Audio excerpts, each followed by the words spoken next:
Welcome to the intersection of Black culture and horticulture with your girl, Colah B Tawkin. And guess what, y'all? We Black in the garden. Hey!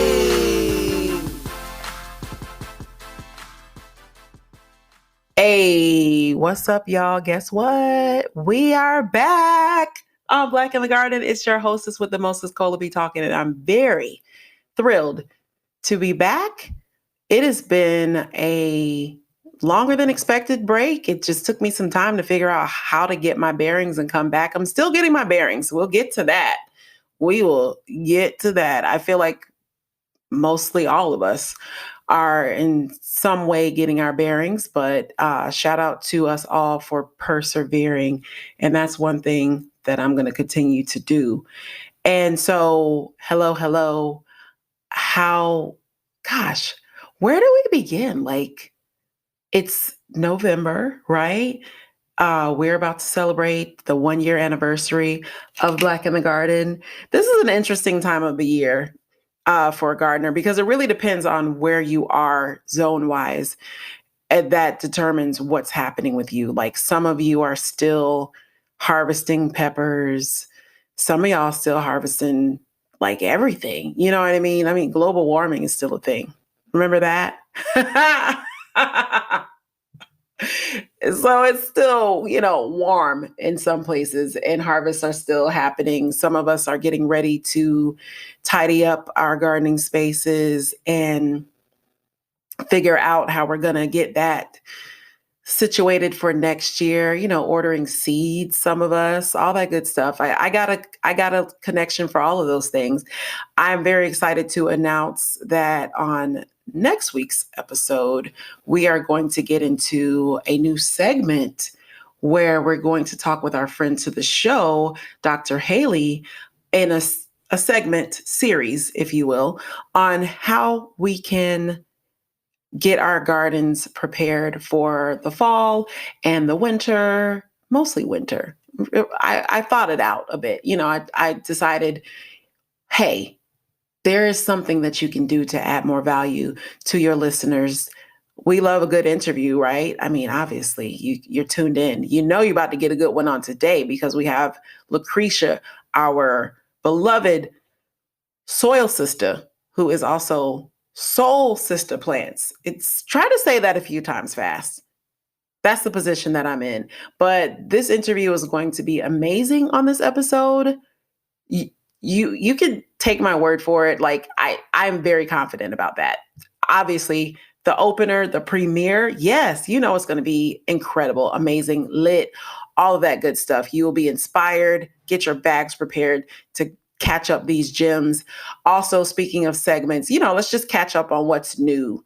We're about to get into a segment with my darlings, Isis and Irie, on a segment that, by now I should have come up with a cute name for it, but I actually didn't. Whoo, so many decisions that I make on a regular basis. And that one is just like, give me a few more minutes and I will have sorted that out. But very excited to present this segment to you where we're talking with another friend to the show, Nadia, who is the Urban Farm Sista, who was on season 2. And we had a fantastic conversation about bug life. And so we're going to kind of keep that going with the kids. Just an opportunity to get a little bit more education on the life of bugs from the perspective of children. That's what I was going for, but just an opportunity to learn a little bit more about all these little creatures that be visiting you in the garden. So how to treat them or how to regard them and get a better understanding for what's happening with these creatures. So Season 3 is upon us with the segments, right? We have our anniversary coming up this very week. And so I figured this would be, if I wasn't coming back no other time, this would be the most amazing time to come back. So here we are and welcome back. Hey. And so listen, I need to holler at you right quick about something right quick that I would really rather not holler at you about. Let me be specific. All right. Some of you have been looking forward to an opportunity to support Black in the Garden. Okay. So here's where I am. Having come out at the very beginning of this actual show. This show actually started about a month after my husband left me. Did y'all know that? Fun fact.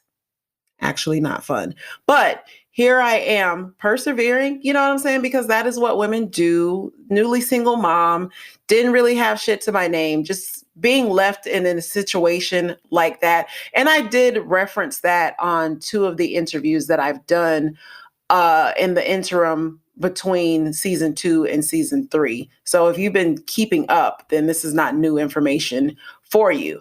But it's not something I'm excited about sharing. But one thing that I will say is that that is not something that I am ashamed about, because I don't do shame. I don't play that shit. I tell you what, that wasn't a decision that I made, but I had to figure out how to move forward past that. So here we are at the beginning of season 3, just getting a little bit personal with me. All right. But there's a point to this. So I started this show literally with nothing but a broken heart, I guess you could say, because, you know, it's not easy on the emotions and the feels and things to have been put in a position like I was put in. And that sucked. So I'm left in a position where I'm uncomfortable, not really feeling like welcome in the space that I lived in, but still persevered and put out season 1 and season 2 of Black in the Garden. And I think I did a pretty good job. So at the end of season 2, I say, you know what? Let me see how I can get myself more secure, and still having some pride, quite a bit of pride, if I'm honest, and not wanting to really be putting all my business out there. But if you know anything about divorce, if you have, you know, been raised in a situation where you know, have parents that have been that, or you know somebody who's been in that position, particularly women tend to be, don't get me started on Black women, but I am one. But women tend to be left in a much more vulnerable position when divorce occurs, especially if there's not anything financially that is in that pot to even be split up. In a position like that, very uncomfortable, but figured out something that I could do, that I could actually put my name on and build. And it's been amazing. It's been incredible. Lots of cool opportunities, but still so many more incredible opportunities that are in store. Unfortunately, where I found myself right now is, you're not going to believe this, on the verge of homelessness. I put my pride aside at the end of July when season 2 finished. And I said, let me ask for some help from someone who identified themselves as a person on a mission to help women like myself, vulnerable women like myself in a position of need. Vulnerable, but not stupid. Let's not get it twisted. But being vulnerable, it can make you that much more prone to having, what is it called? Predators prey on you in that way, because, you know, that's what predators do. But I'm safe. So don't be alarmed. But the reason why I say all this is because I reached out to an individual from my very community and I said, hey, I am in need of help. I understand that you are in a position to give me that help. And so I get myself situated with my kids, and we make our way to this place, this transitional space that I am in at this moment. And we spend some time here. And I recognize that this is not the best. This is not the best space for us. And I start to recognize that some things are just not what they should be. And I'm really trying not to put it all out on Front Street like that, because I'm really trying to be classy, and I'm also just trying to keep this very simple. But long story short, what I can say is that my vulnerability has not only been taken advantage of, but I have actually been told that I am no longer welcome in this space. That's where I'm at. But this happens in a very unexpected way. And I am left with, I understand my rights legally and all that kind of stuff. That's not what my concern is. My concern most immediately is making sure that myself and my young children in the metropolitan area of Atlanta, Georgia, are able to secure housing.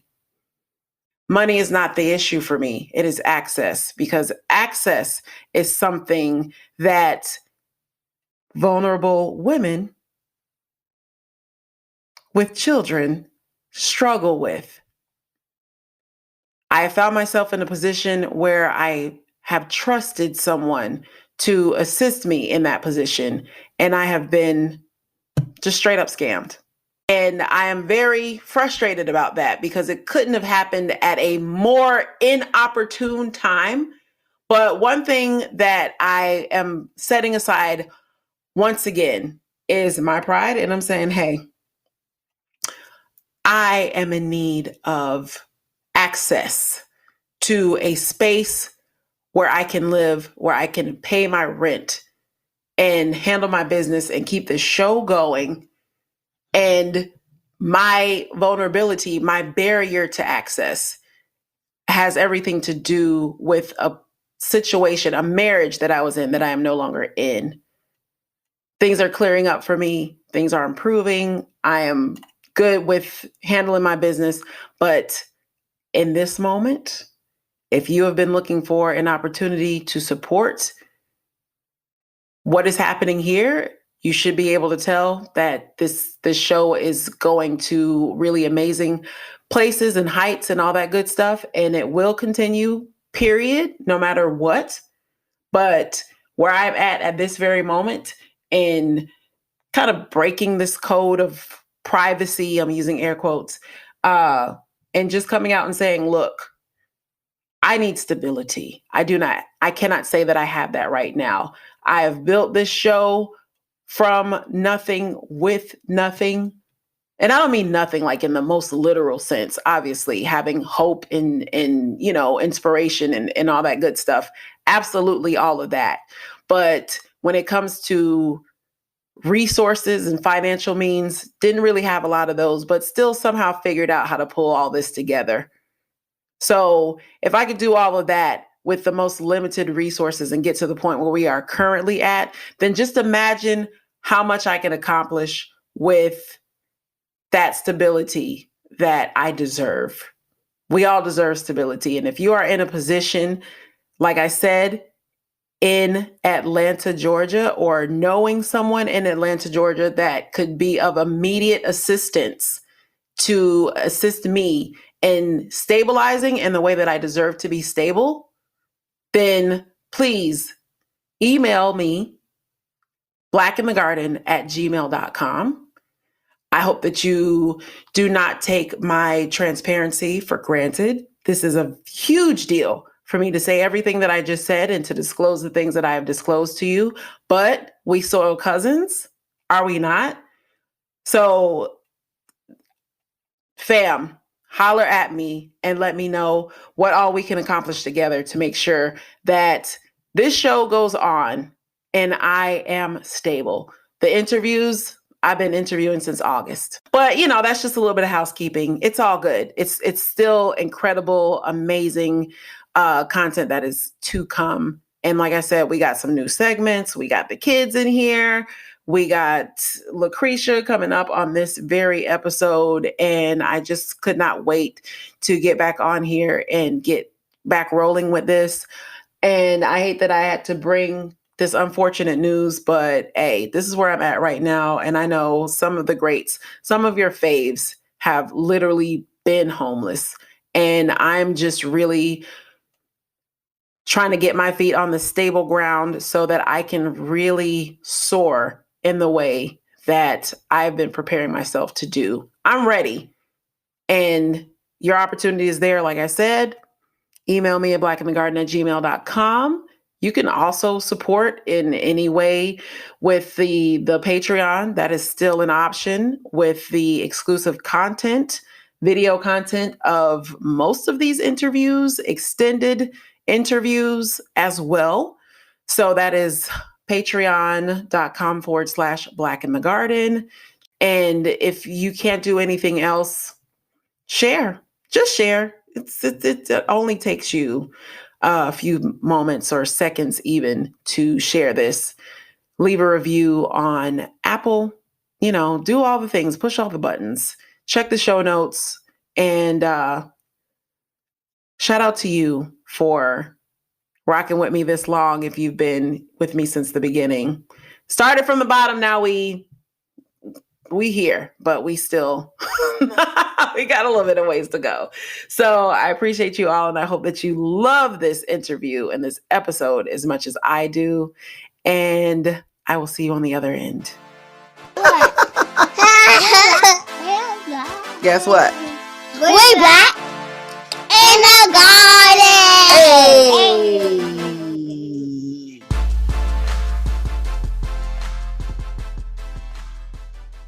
Well, we have questions for you, but we want to talk about the beginning of how all of this came to be. So, and that's an important part of this conversation. And so Isis and Irie, let's talk about when we were taking a walk and what we noticed about fireflies. Who wants to start? We was in the forest seeing the fireflies light up, and it wasn't even that dark. So we was thinking of a question, and we thought the fireflies come out in a certain time. And do they light up at a certain time, or do they light up when it's actually dark? Because they were lighting up and it wasn't dark outside. So they usually start coming out around 6 or 7 in the evening when the sun is starting to go down. What they do during the day, they're called nocturnal animals or insects, which means they like the nighttime. So during the day, they actually sleep. When you're up awake and things like that, they're actually sleeping, and they sleep on plants like leaves and stems and stuff. And then about 6, 7, 8 o'clock, they'll come out, and then they'll start lighting up. So when they light up, the reason they do that is that the males are looking for females so they can make more lightning bugs. And they actually use a chemical in their body. It's called bioluminescence. And what it's called, the actual chemical name is luciferin. I know you guys have never heard that word before. This is chemistry, but it's a whole chemical reaction that goes on that allows them to light up like that. And so it has to be in the evening for them to come out. Now, there are some lightning bugs that come out during the day, but they don't light up. They don't have that abilities to do that lighting and things like that. But they're in that same family, which is they're actually beetles, and they actually come out during the day and they do what they need to do, and then they go to sleep at night. Wow. How do you feel about that answer? Is that what you thought was happening? Did you have any expectations about what the fireflies actually do, or how do you feel about that answer? I did think that the fireflies went to sleep in the morning. You did think they go to sleep in the morning? Mm-hmm. Yeah, because when you go outside in the morning, it's not just like a bunch of fireflies flying everywhere. Right. So you have the daytime ones, which they don't light up, but they're all beetles. So you guys know what beetles are? Mm-hmm. So did you know they were beetles? Did you know that? Mm-hmm. No? See? The beetle family is the biggest. The name of the family is Coleoptera. But they're the biggest family of animals on the planet. There's like 400,000 beetles that they know of, but there's probably that many more they have never found yet. So beetles outnumber humans and everything else on the planet. But they come in different shapes, sizes. Some of them are predators, which means they eat other insects. They might even eat other beetles. Some of them eat leaves. Some of them eat, if you ever heard of a dung beetle, they actually eat dung, if you know what that is. And so there's different types of beetles. Dung is actually poop. Yeah. There's poop beetles that eat poop in the beetle family. But they're very necessary because that poop has to be broken down and it has to be returned back to the soil so that the plants can grow and things like that. So they're very important that we have all these types of beetles, actually all these types of different insects. They all serve a purpose. What do the flies that eat leaves sleep on? Do they still sleep on leaves or do they eat the leaf? No, they don't eat the leaf. They just sleep on them during the day. Their larvae are actually predatory, which means they eat other insects when they're babies. So their babies are called glowworms, and you'll find them down in the soil. If you go in the woods at night, you'll see the babies lighting up a little. They call them glowworms. So if you ever go in the woods and at night and you're lift up some logs and things and you look under the soil, you'll see the little glowworms. So they are insects that undergo what is called complete metamorphosis, which means they have an egg and they have a larval stage, then they have a pupa stage, and then they have an adult. The adult is the final stage that they turn into. We are here on a very interesting day. It's thundering hard, and it feels like nature is just applauding what is about to happen, what you're about to hear. I'm introducing you to Lucrecer, who is at Soil Sista Plants on the gram, right? But it's like way deeper than that because she is a whole entire being. I'll tell you a little bit more. She's given me some advice. Listen, I hold dear to it right here in my heart still to this day. Plant enthusiasts. I had to write this down because otherwise I would keep on going. An inspiration to me. Okay, a keeper of hella plants. Also the host of hella plants. And I am very excited. I know there's way more that I could say to introduce you, but Lucrecer, welcome to Black in the Garden. You have no idea how happy I am to be on Black in the Garden. Look at you. I see what you did there. Black in the Garden. Black in the Garden. Now, can you say hella plants for us? Because you do it in the way that you do it. Oh, yes. Do it. It's like, welcome to hella plants. Yes. Because you just got to let people know that you about to get some hella plants information and some hella plants life advice, because these plants been teaching me some lessons. Okay. I want to get into my first question. When did you first realize that plants were an important part of your life? They have always been an important part of my life because I grew up with people who grew plants. My grandmother, my mom, my dad, everybody always had plants, and we always had big plants in my house. So I knew that I needed to return back to plants about 2 years ago. When I was working a job, I was not happy because they never made me feel welcome. I was always made to feel like an outsider. Well, you didn't get the job like the rest of us did.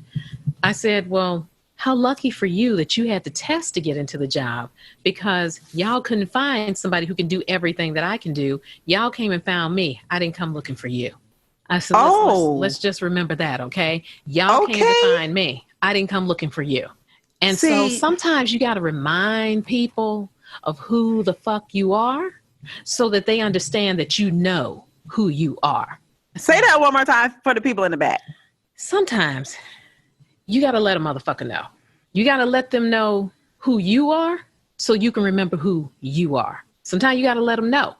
And she put hot sauce on it when she said it the second time. Oh, yes. She said it with a chest. Yes, my whole chest. Because sometimes we forget who we are and we allow people to make us feel a certain way. And like I said, notice I said we allow people because people don't do things to you unless you allow them to do it to you. Period. We be talking about plants, but then all these gems, which is why I'm just like, I appreciate that so much because there's an intersection that is occurring. Like you said, like just coming out of the gate, which is where the plants are teaching us something, like the intersection of wisdom and the plants. That's because right. we're observing them and they're doing things and we're living our lives and we're experiencing things. And there are lessons that we could otherwise be learning if we applied some of the things that we're applying to what we're doing to keep our plants healthy, keep them alive. And let me tell you about this plant that I got that started my almost 70 plants in my front room. It was one spider plant. And I was going to lunch with a coworker who said, you need to mark where you sit so that people know this is where you belong.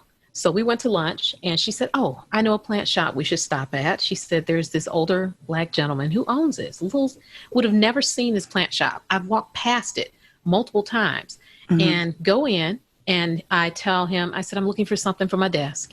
And I said, I saw you have a spider plant in your front window. Can I have that one? And he said, oh, yes. So I was just going to take the plant in the pot and do what I had to do. It was way more money than what I would have paid for a spider plant that size. And he said, no, let me wrap it up for you.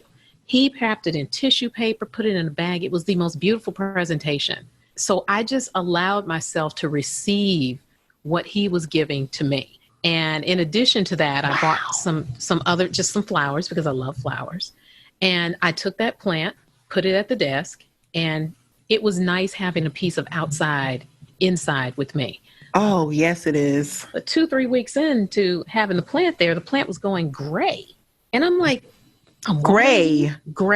So it was going from its brilliant green that you have in a spider plant to like a green-gray color. I'm like, why are you? It was like it was losing its color. It was losing its color. And I'm like, she was fading. Sitting right next to a window. So I said, let me take this plant home and see if I can nurse it back or figure out what's going on. And the plant was in my house for 2 days. All the color came back. I said, hot damn, I'm in a toxic environment. Oh, shit. It could not thrive where it was, which was a lesson for me that I was not meant to be there, that it was sucking the life out of me and it was time for me to go. And I needed to release this place. It's interesting because it makes me think about how, like people connect with their pets and stuff. And we have ways that we can, spiritually connect and communicate with them. Yes. And it is absolutely just as true with plants. Interestingly enough, the first example that came up was like getting high with like marijuana, you know what I'm saying? But aren't all the drugs plant-based? And many of the drugs are able to help people connect in a spiritual way. It's not, I'm not talking about just stoners, just being high just to be high. I'm talking about it being used in spiritual practices. Yeah. All right. It's being like we're burning sage to cleanse. You know what I'm saying? Come on. Palo Santos, incense. Yeah. Wow. So many of the things. Candles. I mean, a lot of where are a lot of those oils and stuff coming from? So it's amazing. Botanicals. Yes. How much plant-based stuff we use on a daily basis. I really love that. Now, of course, we knew this, but sometimes when you're having a conversation and you're making connections, it's like you have this whole connection. This happens when you and I talk a lot specifically. It sure does. And we always have deep conversations. Which is why, like I was telling you when I was like, hey, you going to be on Black in the Garden, right? And I was like, we were texting and I was like, I feel like low key, I've been had you on the show because this is what I meant to mention in the introduction. Weren't you my first guest on Black in the Garden Live? Yes, when you did it live. Yeah, I sure was. I gave everybody a tour of, I think I had about 40 plants at that time. So yeah, girl, I got about 30 more plants. Only 40? That was earlier 40. This year. It was. You know what? I like how we're going to connect these together, right? So when I was doing Black in the Garden Live in that capacity, which I will do again in the future, I suppose, things change, as a creative, which we're going to get to because hypercreativity, things change and, capacity changes and the world changes, pandemic, obviously, because all this happened pre-pandemic, right? But I remember I was like, I want to get in everybody's plant business. And I just want to see as many plants as you can show me. Because it's just like when you're passing by, like when you're walking or driving through a fancy neighborhood and you see the beautiful houses and you're like, I know curtains. What's going on in there? Because you only got curtains up. So you don't really care if nobody steals none of your shit. because you showing off everything up in your house. But then I realized how ugly some rich people got bad taste. Some of them got really bad taste. I'm like, why is that up in that big, beautiful house? Who decorated your home? It's like, sis, actually put the curtains up, girl. Please put the blinds, the shades, cut all them damn lights off. Nobody want to see that. That is ugly, girl. Where your plants? First and foremost. The first thing that I wrote down actually is I want to talk to you about daydreaming. Ooh. The concept of daydreaming and what it's like to go from what if to I am. Look, it's right here on the paper. Like, can you see that? Yes, do you see that? I do. Yo. Yes. And you just were like, yo, all he wanted to do was daydream. So, okay, you clocked him. You were like, you know what? All you be doing is talking, actually. Right? And so, I listen. You be wanting to support and see. This is what I tell people. Number one, I'm a hell of a girlfriend, hell of a partner, hell of a co-creator, because I will gas you up so much that any doubts you had about what you could do, you gonna walk away from me saying, oh, I know I can do it. This is why we fuck with each other like we do. Yes. Because that is me as well. It's like, excuse me, may I add value to your life? Come on. That's all I really want to do. But there's a life lesson in that too. That sometimes you can't pour into people. Ooh. You can't always pour into people when they got a hole and everything's just siphoning through. So here you are pouring, because this is what I had to learn about myself. A lot of people have been complaining about this pandemic, this quarantining and everything. I spent a lot of time with myself. That was literally the next thing I wrote down. Are you psychic? Like, what are we doing? Girl, that's because we vibe. And I knew that quickly about you, was that you and I, there's no reason for us to connect, no reason for us to be connected, no reason whatsoever, except we didn't know that we were already kindreds and that it was already destined. Because there was no pretense. None. I feel like I gotta be a little bit more intentional about holding it together, because I think I might cry at some point because it's that deep. But it's all good. It's all good because that's human. But like, there was no pretense. None. See, we didn't know we were gonna meet each other. We didn't know that we were gonna have conversations. We didn't know that we would eventually exchange a phone number. We didn't know that. That's why I always tell people, if you got my phone number, don't be sitting up here talking about, well, I know you're busy. No, people are not busy. People just choose where they want to direct their attention. So anytime someone's like, well, I know you're busy. I said, I'm not busy. I'm doing things, but don't assume I'm busy unless I tell you, y'all, I'm really busy. And if I tell you I'm busy, that means that my behind is not planning things the way I need to. Otherwise, you are never busy. Wow. You are either focused or unfocused. It's as simple as that. People are not busy. Watch somebody who tells you they're busy, and I want you to just sit and watch them. Tell me what they're doing. So when people tell you they're busy, look at what they are actually producing. That's why I keep telling people, stop getting caught up in what you see people curating on the gram and thinking, look at, they're so busy. Oh, they're so successful. Oh, they're so this and that. Girl, I saw you post that same picture 3 weeks ago. Ain't nothing new. She clocking the tea like that. Ain't nothing new. So don't be sitting up here. Y'all. Don't be sitting up here acting like you're doing something different. I know you had a photo shoot. That's cool. But what else are you doing? Are you connecting with people, or are you just posting pretty pictures? Don't be assuming that just because people, I like everybody that, ain't though. busy, they're unfocused. I love that. And that is definitely a gem that we are going to add to our bags. Everybody open up. It's like trick or treating, except we're getting gems instead of candy, which is what, and your overall health. But yes, ma'am. So it's like I had the question and then it was trying to jump out. Tangent. You were talking about daydreaming, though. Look, daydreaming is important. It's important. Expound, please. I try to make time to do that. And I'm trying to be more intentional about just sitting and dreaming, but hearing myself speak out those dreams and say, you know what, this is what I want. But instead of me now saying, this is what I want. I now say, this is what I have. I'm like, my house is amazing. When I look outside my back window, my garden is incredible. Now, I would like to not have Wild Kingdom in my backyard. That'd be nice. But Lord, I understand. And even though some of my vegetable growing friends are like, Lou, you just plant some for the animals and some for yourself. That's true. Said, you tell your animals that when they eat your beautiful heirloom tomato, and I've been sitting there waiting for that tomato. waiting, which is why I have grown nothing in my backyard, because there were raccoons and I got raccoons and groundhogs, and I don't need no deer trying to jump over no fence and be dead, because I will lose my whole freaking mind. And yes, I will video that entire thing, but still. Don't have PETA coming for me, girl. No, because I'm not going to sit up here and fight no people over, did the deer die humanely? Hell, I don't know. Who am I supposed to call about that? The deer was stealing. It was an attempted thievery of my garden, my harvest. Let me give my disclaimer, because I don't want no smoke with none of the animal people. Listen, we are not advocating. We're not advocating for harming animals, but we're just saying they should stay out of our garden. Please, y'all come for me. Come for me, because I troll trolls. Shit. Come for me. Okay. I ain't cussed nobody out good all year. I'm ready. Ooh. Can we just pause on that for a second, though? Yes, ma'am. Yes. Because it's like, do you feel something is kind of bubbling up under the surface with you not having the opportunity to unleash in that way? And you know, the undertone of that is the Rona. Like, everything is frustrating. You know what? Here is what it has taught me. It has taught me discipline. It has taught me to focus on what is really important. And it has taught me that there have been times, and this is me being really vulnerable and transparent here, where I believe and have believed and know this to be who I am, that I accept people unconditionally. See, did you see, you heard the Lord with that thunder, right?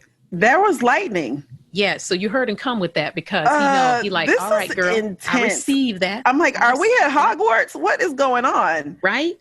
So I realized that I did have conditions on certain relationships, to be that friendship, romantic, whatever, because of how someone would treat me. But what I had to learn was that what they do is independent of me. That's their free will. That's on them. I don't have to receive that. And also, that's the importance of setting boundaries. That's the importance of voicing when something is just not right, instead of being worried about, well, you know what? I don't want to be by myself. See, God in agreement again. I don't want to be, well, I really like that friend, or I really like this or that. And it's like, no, you know what? You too. I was telling a friend just yesterday, I said, I'm going to start carrying some sage in my bag. I said, I already carry a lighter in there. I said, I'm going to start carrying some sage. She said, what? So you can sage them toxic people? I said, no. I said, first I'm going to say, let me sage myself in case I'm the toxic one in the room. Then I'm going to sage you, because I know you toxic. Because I know you are. But sometimes I have allowed people to move me to a toxic state because my feelings were hurt. But if I didn't express that to them, if I didn't tell them that they hurt me, if I didn't tell them anything, if I didn't set the boundary because I made an assumption, I've now put a condition on the relationship. It wasn't that I was telling you must treat me like this. I expect people to, because I treat them with respect. So when I'm not treated that way, my feelings are hurt. And I learned during the Rona that I moved to a toxic state. And that toxic state is because, see, I understand that my words have power. They do. I understand that. And I realized it. It was blatantly clear to me a few weeks ago when something I was like, oh, and a friend said, you spoke that. She said, exactly what you spoke 2 months ago. She said, look at it now. I said, you're right. Sis, you're right. So I decided to turn that toxicity from being, want to rage at them, to if you can see what that can do, why don't you turn them words on yourself and speak life into you? Oh, I see. So I flipped it and said, and so now I get up in the morning. See, you hear God breathe again. This is wild. This is Isn't it wild? And to be honest, we had a power outage last night for like an hour, so we might not even make it to the end with power. Meaning no. It might cut off. Oh no, we're going to make it to the end. Well, let's do it. He understands because we are his favorites. Therefore, he is in alignment with us. So when just you are God's favorite, stuff? When you are God's favorite, and plus he's bowling strikes. That's what my grandmother used to tell me about lightning and thunder. Was that every time you heard thunder, it was because God bowled a strike. I love it. So I used to sit there. I used to sit because she used to also make us, because again, my grandmother was Southern. So we used to have to sit during a lightning storm. Yeah. Sit still in the dark. Yes. Sit still in the dark. And I would be like, man, God is an amazing bowler. Wow. Like he bowls perfect games because knocking them out. Strikes. Yeah. You better have some reverence in there with your grandma, because you know she ain't playing with you. You better be quiet. So going back to full circle. Yes. You know I'd be tangenting too. Daydreaming is hard. important. Don't just get stuck in dreaming though. Absolutely. That's why I'm like, okay, I love that you are pretty much on the same page with me, as I don't see why I anticipate that you would be anything otherwise, because I was thinking about it before. Well, I was actually daydreaming before we started with about an hour before we got started. And the things that came to me were so dope and lit and brilliant. And it was just like, I felt hopeful. I felt inspired. And I mean, I'll tell you about this on another conversation, because I'm not ready to put it all out there, because it literally just came to me.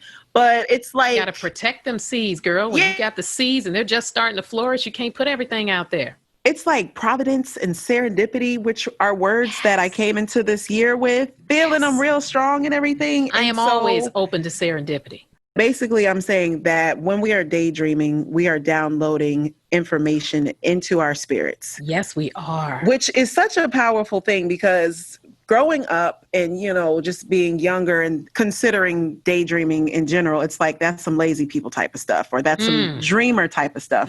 But being in a place right now as a creative, and not just a creative that is a creative just with having whims, but a creative who is actually producing. You know what I mean? Yes. Let's talk about how we go from the idea, the inception, to the execution, which is basically going from what if to I am, because that's what happened with you with Hella Plants. It is. I had been talking about I had the concept for Hella Plants for 2-3 months before I actually did it. And I was stuck in planning. So I had the idea, and then I was just stuck in planning it, and because I was trying to make it perfect instead of actually doing it and pivoting from there. I went to sleep one night, woke up on like a Tuesday, and sent my friend Amber, who is Carpools to Cocktails on Instagram, sent her a message, and I said, hey, you down to do this with me? She's like, yeah, let's do it. I said, tomorrow? Wonderful. We get on and we just basically did what we do. So we talked about plants, because we had been on phone calls with each other before, cussing out our plants. Like, do you see this half a centipede? How you gonna be brown? I have put you right next to the window. Talking big shit about plants, essentially. Crap about the plants. Yeah. And she had banished one outdoors, and then said, look at this heifer out here flourishing. How's she going to flourish outside? Be disrespectful outside and be fine. I said, well, you do live in California where your weather is weird. You do. She said, yeah. So I forget sometimes that she's in California, so she's not experiencing some of these extreme colds that I get here in Ohio, but she does where she is in California. So we decided, she said, okay, great. Before I could even change my mind, I went into Canva, created a graphic, did not overthink it, because again, my background is also in graphic design. And so I have had to fire myself as my own client many times. And I was like, no, you are getting this up. And I either had went on Soil Sista Plants and maybe said something in a story like, y'all, I'm kicking something off tomorrow. Which then held me accountable to having to kick something off the next day. That's another point that you put in place to be like, ooh, let me tell somebody, so somebody could be like, I thought you said you was doing this tomorrow. What you doing? Which meant people were looking, because they were all in my DMs. I was there telling me, hey, so what you doing? What you doing? I couldn't wait. I think I had told you and Brayan about it, because we were the last two on one of your phone calls. And Brayan is Brother Earth, y'all. And so we were the last three on the phone call, where the call went from us talking about plants and stuff to life. The three of us talking about life, activism, making money, how people connecting and doing stuff. That was a great conversation. We are kindred. And I mentioned Hella Plants to y'all, and y'all were like, you got to do this. And so I knew that day when I woke up, you need to do this. And now here I am getting ready to kick off the 11th episode. And it has been so wonderful just having conversations with people who I'm just interested in learning more about, or just cutting up and acting a straight fool with. I'm a big fan. I haven't even seen every single one of them, but the ones that I've seen, like I know I saw the first one. I know I've seen at least like 75% of them. So don't get it twisted. I support, okay? But the reason why I'm saying all that is because like every time I'm preparing myself to tune in, I'm like, what is she about? How's she gonna cut up today? What all people do not is know, gonna come up? I don't know. I don't, and to be, again, 100% transparent, there have been times that I have written the poem that I read at the beginning of Hella Plants. One of them, I was cutting it so close. Everything was set up and I had like 2 minutes before I was supposed to go live. And I'm like, girl, this poem got to flow. This poem needs to flow. So I literally write poems sometimes a day or two or the day of before Hella Plants. And it's just, I think about it like being a poetry slam, you know? Yeah. Sitting there. And you just flow with it. It just be emotion or whatever. And for a while, it was about plants.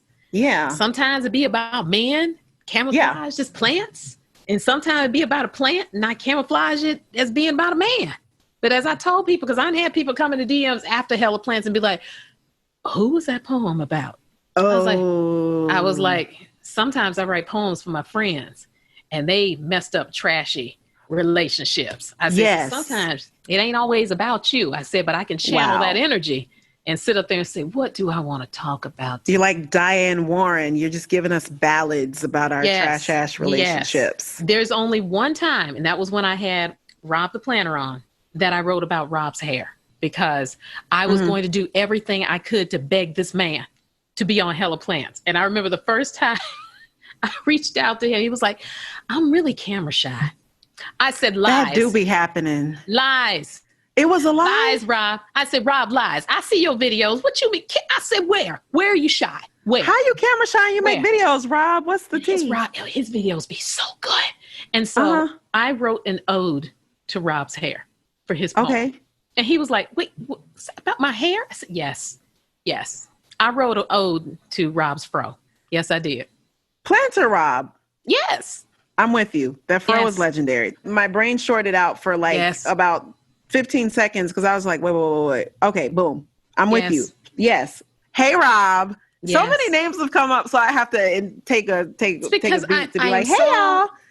So when you talked about just executing, you got to connect with the people and just talk to people. And I'm genuinely interested in people. It is such a blessing to me, the way that we connect in this community. Bring it back around. Will propel you to get things done. So instead of us just sitting here daydreaming and talking about what we want to do, you know, one day.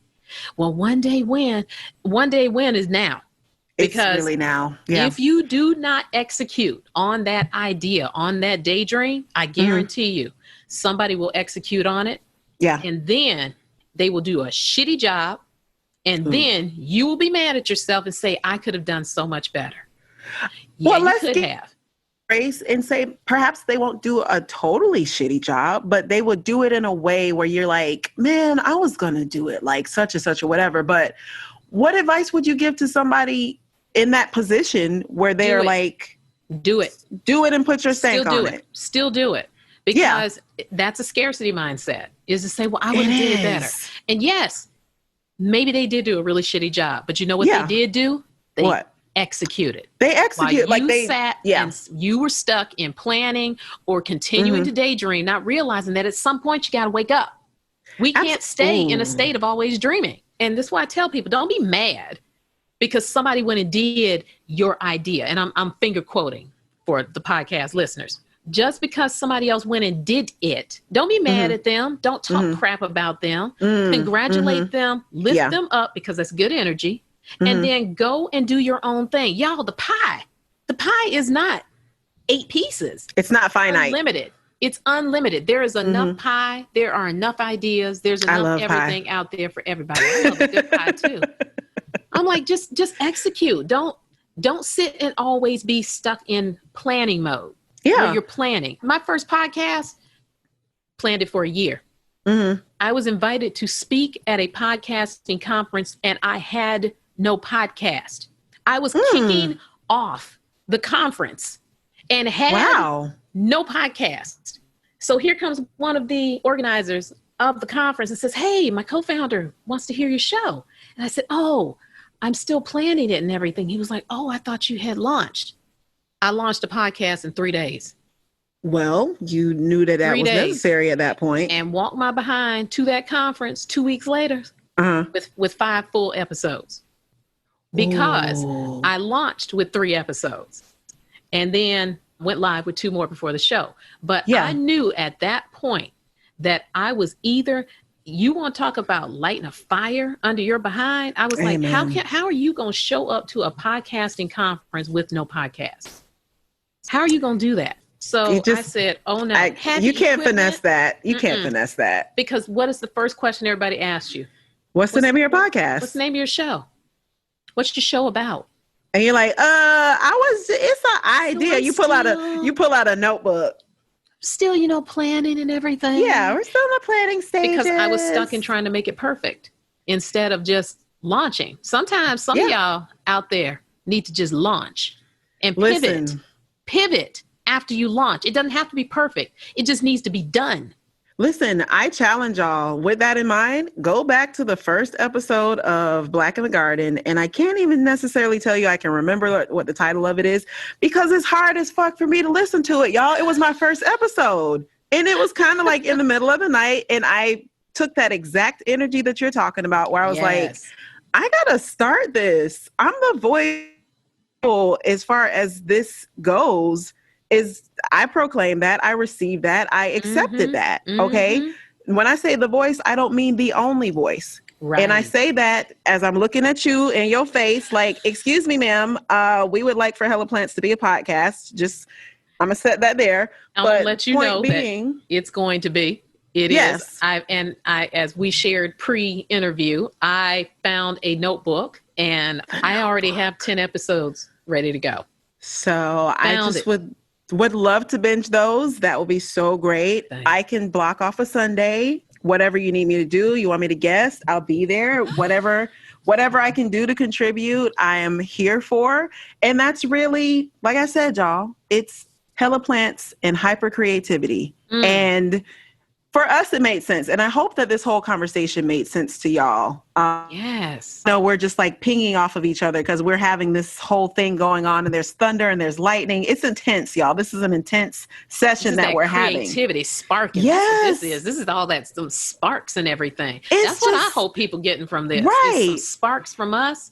Yes. I have a friend who calls me Spark. He and his wife have called me that since we met on Periscope a few years ago. Wow. And he said, you are like a spark. And I just allowed him and his wife called me one day and spoke into me. I had lost a job and they spoke into me. And I just sat there and just opened myself and just received what they said. And he said, you are a spark.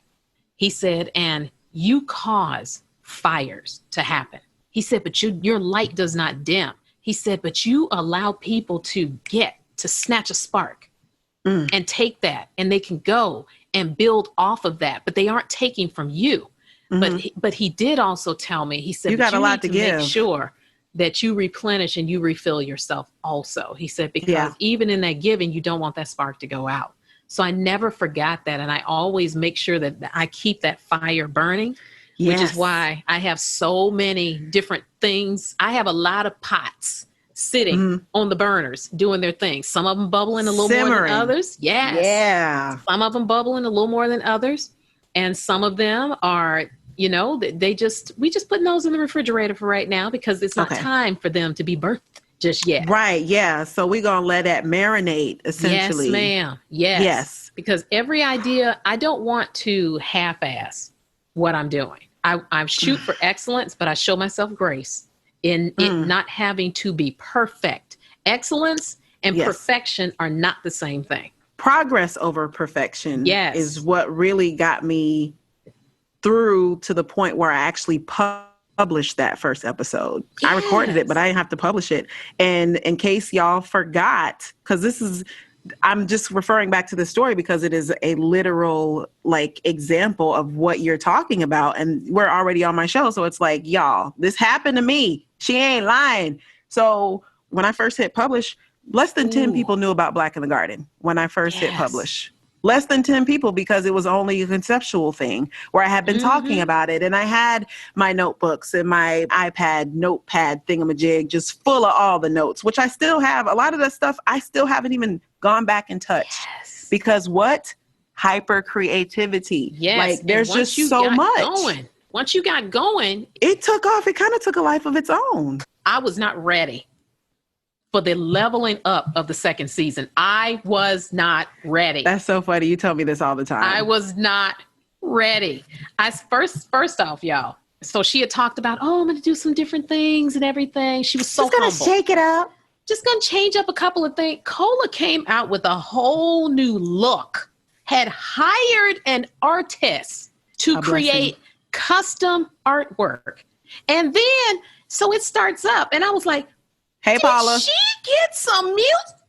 Y'all, the intro Hey, Johnny Ill. The music, I literally was in my kitchen losing my mind. I want you to know, I didn't tell you this. I restarted the intro over about 5 times because I was dancing to it because I was like, this is everything. I said, Colah did not come to play.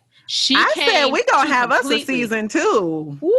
She came to change the game. What you are doing in podcasting right now. Thank you so much. And doing in this space, because it is so important. And for those of you who don't know me well, I advocate hardcore for Black women. And yes, you do. I advocate for us. I amplify us. I lift us up because we are not lifted up enough, even by our own community of Black people, Black men, just in general. So when I see we got a lot of times anything, I am going to let people know. I let them know. And also it's the whole just bringing up everyone around you, and that when you are a giver, the tide is rising. When is you what are I've been saying for months. Come on. Yes. I see them other small ships who are like, well, I'm not as big as you, or people like, well, how can I get on? Well, I'm waiting until I get hella. You got a ship, don't you? The tide is rising, girl. Hella plants. And I said, y'all don't understand. I said, hella plants selfishly is for me.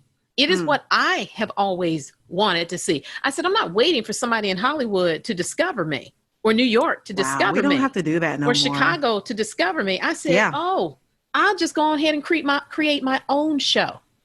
Yeah. I will do whatever I want to on my own show. I will bring the table into the room, and I will bring the chairs. And then I will say, who do I want to sit at my table? And if I know that I'm in a room where I no longer want to be, I pack my shit up and I'm out. Deuces. Yeah. I said, this is why I travel with my own table and chairs. So I don't have to wait for somebody to invite me to their table. I said, don't wait to be on Hella Plants. I said, because I never know what it's going to be or what it's going to do. I said, I don't always know what me and the guests are going to talk about. I said, but many of them has said, you know what? This was the first time I was able just to shoot the shit. Relax. And not have to be like, so tell me, how did you get started? Being a plant person. Well, what's your favorite plant? Can you tell me about lighting and I'm just like, I just wanted to do something and have fun. And I just have loved this community of plant people so much. Yeah. And I was like, this is such a great way to do it, because I'm going to tell you right now, y'all be cutting up in the comments. I wish that we could see the comments after you save a live, because what is up with that? I guess that's like an extra piece of a file that Mark Zuckerberg was just like, y'all don't need that bad. Y'all got the recordings. Y'all been crying about it. I told him not to mess up Instagram. Everybody. He won't text me back. He won't text nobody back. I don't think he even manages his own account. Why would you when you own something as big as that? We have questions, Mark. Yes, we have many about questions. Some of these things. But you know what? Speaking of things like Instagram and Hella Plants and this weird ass algorithm that nobody really understands, but somehow you seem to understand it. And I just want to shout you out for being the one that's like, I don't know if you're getting the tech digest or whatever, but like you be knowing how to maneuver around and really put yourself out there on the platform. And so I appreciate you for sharing that wisdom, because you have a lot of wisdom. And I mean, this has been brilliant and amazing talking with you. Hey, soul cousins. It's Derek here, the chocolate botanist from season 1. Did Colah tell y'all about her new podcast, The Plant Kiki? You do not want to miss hearing some of your planty favorites kikiing about topics like the plant-demic or shady plant history, and there's more on the way, so you have to catch up. Add it to your plant care and self-care routine and go ahead and subscribe, because if you love plants and shade, then this podcast is for you. Join myself, Gloria, Camille, Brayan, and sometimes even Colah B Tawkin on the Plant Kiki on all of your favorite podcatchers, or as good Auntie Google to cut you in the Plant Kiki. Now let's get back to this interview. We are all not meant for every plant that we go and buy. For sure. It's not, we just ain't meant to be together. Me and certain plants that I'm not going to mention are just not meant to be together.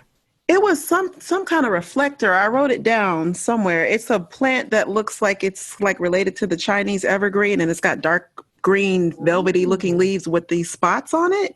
I'm trying to find, I wrote it down because I was like, I'm going to get her. It's a Dieffenbachia. I wrote it on the other side of this scrap paper because I'm horrible about that. Dieffenbachia reflector. One of those. Do you? Are you familiar? No, she just got on my wish list like 2 days ago. Oh. But along the lines of what you're saying is the second thought that I had after I got excited about possibly having her was, I don't even know if she's right for me, but I just want her real bad. Yeah. That was literally like, I was like, I don't know what it takes to care for her, but I want her. And you we can't really know where you going to put it, and where can it, are you even in a zone where a super, super tropical plant can live? Are you really willing to alter your home? Because my whole front room is humid because the plants have I've created an ecosystem in my living room, because that's where that's where all the plants are. Yeah, because of course. I have a south facing window. Yeah. And that is where I get the best light, because the light is trash in other parts of the house. So where else can I put the plants except there? Well, you got to do the best that you can do. You do. We have to be, the lesson that you're trying to make sure that we get is that, listen, do your research, make sure that you're getting the right plant for what you can provide. If you have a lot of light, and the amount of care that you want to pay attention to a plant, the amount of time that you have. And one other thing that I want to say as we are, finishing, I have to say that because of the type of people we are, we will keep going. We will keep going. Talk for about 3-4 hours. We will. Yes, ma'am. But the concept of like, I would do this for free, but also feeling kind of like hesitant about the concept of charging somebody to do something that happened to me. And that was early in the plant journey. I recognized pretty early in the game. I'm like, there's a way that you can make money growing stuff. The overhead is just so low, like seeds versus tomatoes. Like I have this $3 for seeds and I can produce a yield where I can make a lot more than the initial investment. You get what I'm saying? So I just remember wanting to like help everybody with their gardens and all these things that I want to do for like schools and this and that, and not thinking about getting paid for it because I was so excited about doing it because I just want to do it so bad that I would be willing to do it for free. Yes. But it turns out there's a lot of value in it. You know what I'm saying? Value, and it is also your duty to charge people. It is your duty. I mean, we have all been given gifts in some type of way. Money is nothing more than an energy exchange for them paying you for something else. It is an energy exchange. Money is just a symbol. Yeah. And now most of us don't even exchange the money hand to hand. So we don't. It's an energy exchange. So that's how I tell people when they're like, well, I don't know. Well, I'm just going to do it for free. I said, and you eventually will resent what you are doing or resent those people because you didn't value yourself enough. Don't blame this on them. It's wrong for me to get mad at anybody in my DMs asking for help. But I've trained them to just come and siphon off of me and then call it that and say, oh, all people want to do is just take. Down by some advice. You don't value yourself enough to teach people that what you have learned is of some value. Give people an opportunity to bless you. You know what's so amazing? What is so amazing about what you just said? And listen, y'all open up your bags because I'm about to help y'all get this gem in there. Listen, what you just said was essentially charging someone to do the thing that you do that has value is setting a boundary. Yes, it is. It is a boundary. It's like only if you have this amount can we do this thing. Yes. And you only know how if far you are you're gonna go. Like we have a structure now. Now this is structured. Now this is not you getting on my nerves in my DMs a bunch of times. This is, oh, she has already compensated me for this. So of course you get my attention. You get my research. You get all of these. Boom. Shakalaka. It's undivided attention too that you are giving to that person versus someone who may have an emergency, a true emergency where, okay, the tree outside my house is on fire. Should I put it out? And you've got somebody over here who doesn't have an emergency quite as big as yours. But to them, it's important. So every person who comes to me and asks for help is important to me. Because I now see you as a part of my community of people, and I care about what's going on with you. There are times I'll go back through the DMs and say, what happened to that plant? What's going on with that thing? Yeah, there? I've done that. Did you go and get that? You know, and especially the people who have gone and purchased maidenhair ferns. I'm like, it's 2 weeks later. You go. You want to trash her so bad on every platform. I'm really not. I'm gonna save that. I'm gonna save it and really just be done with trashing it, because you know how you got to let things go and move on. You really do have to let her go, sis. Like, you know, she's just not Colah, for you. You know what, Colah? You judge your mama, Colah, because you know that I was deeply hurt by that maidenhair fern. But that's okay. I'm over it now. But I'm gonna end it for real. I'm gonna end it. We're going to end this on a very positive note, not talking about the plant that is basically like we'll call her your plant nemesis. But one thing that I want to say that has just been like the theme here, well, there's been a few themes, but one of my favorites concerning you is like you got that big plant energy. Oh, ma'am, thank you. What's your favorite plant? Oh, I love snake plants, Sansevieria. Oh, yeah, you got big snake plant energy. Like a big snake plant is like 14 of them right now. It's fine. You could send me one and then you have one less to worry about. But I can't do that. You should. Maybe even 2 if you're feeling generous. It's fine. I'll send you my address. Multiple babies. I want some snakes. Multiple babies all over. You know what? Let me calm down. I want you to just tell us how we can get more information about how we can book you, how we can find you and not bug you, okay? Because she don't do that. You have to teach people how to treat you, right? That's another gem. That's free. That one was free. And it's never bugging me because I actually do deeply enjoy the conversations that do happen in my DMs. That's why I keep telling people a lot of stuff goes down in the DMs, and it's a lot of fun too. It's a lot of fun. But you can find me at Soil Sista Plants on Instagram. I also have a Twitter account that I've started up, and I am starting to kick off the Facebook page. And it's Soil Sista Plants on all of those 3 platforms. And Hella Plants is under the umbrella of Soil Sista Plants, which currently lives on Instagram right now. And those are just lives that I do every Wednesday. Time changes based on what my guests can do. And eventually there will be a Hella Plants, the podcast. Coming out too, because that's just going to be fun. That's going to be a lot of fun. But some people have said, you know what? I need to hear some of the stuff that you say and how I relate life to plants. Y'all, I'm telling you, these plants been teaching me, and I have found some life lessons in this notebook.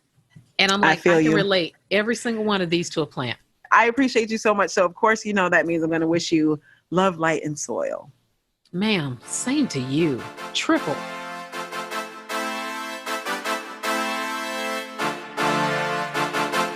Soil Cousins, it has been quite a show. What a ride.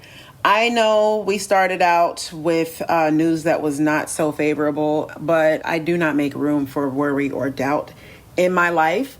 So that is how I am able to persevere. My energy fluctuates just like all of ours does. But I can't tell you enough, as I do in every episode, that I am very much appreciative to have your support in whatever way it is that you are able to show it. Just listening, just caring, that means a lot. Not every bit of support is something that I will be able to actually see with my own eyes. It's not all tangible, you know what I mean? But it's all energy, all right? And you are definitely investing energetically in a very good and wise and reasonable and fantastic and dope thing, person, podcast, all of that. All of that is included. I'm included in that, in Black in the Garden. And so I do hope that you are taking care of yourselves. Just want to, do a little housekeeping, letting you know what all you need to do if you're trying to keep up. If you're a new listener, welcome.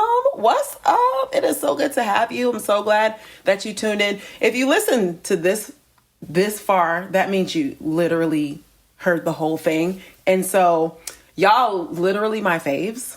Like, whoever listens this far, you're my favorite. And you can tell everybody I said that, because they wouldn't know unless they listened to this part. Then they would also be my favorite. So there's that.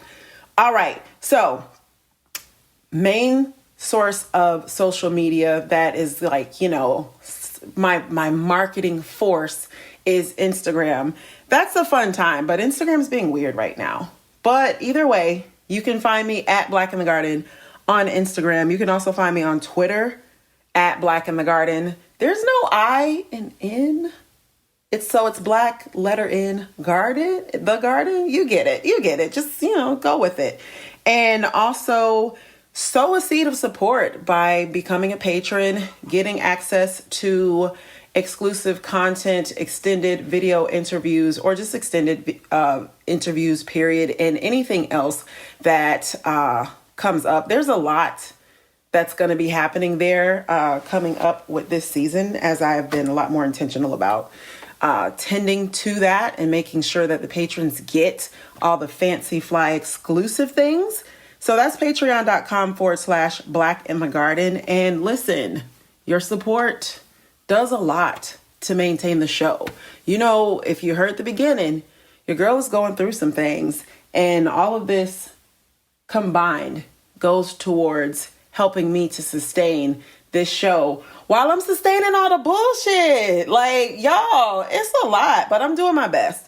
So if you need to get in touch with me, you want to drop me some support, you want to talk to me about sponsorship, or you got some questions, or, you want to answer the call that I put forth at the beginning of the show, blackinthegarden@gmail.com. It is very simple. Make sure y'all keep up with the Plant Kiki. That is my new baby. So cute and so dope and fun.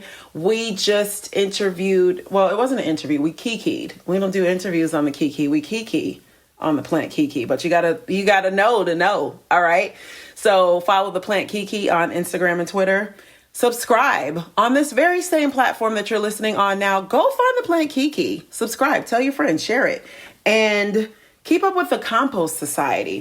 There's a lot more in store with that as we just got started. We just had a very successful pumpkin drive in Decatur, Georgia. Myself and my co-founder, Hey Ashley Renne. Hey Ashley, from season 2. She was our opener for season 2. And my good brother Earth, Brayan, who was also on season 1. He is a co-host on the Plant Kiki. Y'all see how we like to keep it in a family? Like, when you come through with Black in the Garden, we tend to, we have that going and we stick together. And the Compost Society is... oh, wow. We're just trying to rebalance the imbalance in the planet by saving as much food waste as possible from landfills. And you should want to be a part of that.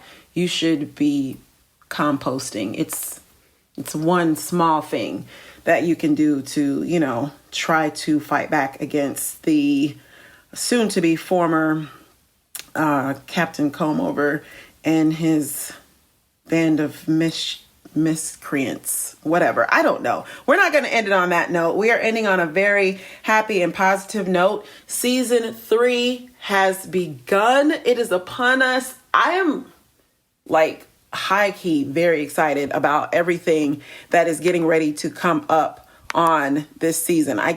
Just keep listening. That's literally all you have to do. I know you're subscribed because you're not foolish. If you listen this far, you're not foolish. You're my fave. All right. So thank you so much for your support.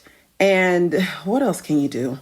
Just check the show notes. Everything you need is in there. And you all have a fantastic weekend, whatever day comes after the day you're listening.